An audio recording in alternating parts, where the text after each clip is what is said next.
तर सूरज चव्हाणला पक्षात नवी जबाबदारी देण्यात आलेली आहे। मुख्य प्रवक्ते पदावरून हाकललेले सूरज चव्हाण आता पुन्हा पक्षात सरचिटणीस झालेले आहे।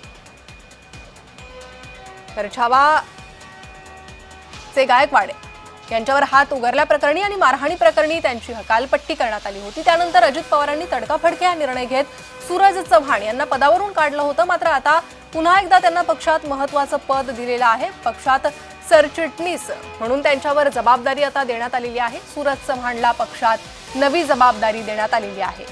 तर हा मारहाणीचा व्हिडिओ त्यांचा समोर आला होता आणि त्यानंतर विरोधकांनी त्यांच्यावर जोरदार टीका केली होती। अजित पवारांनी देखील कडक ऍक्शन घेतली होती। मात्र त्यानंतर आता पुन्हा सूरज चव्हाणला पक्षात नवी जबाबदारी दिल्याचं कळतंय। पक्षात सरचिटणीस म्हणून त्यांना जबाबदारी देण्यात आलेली आहे।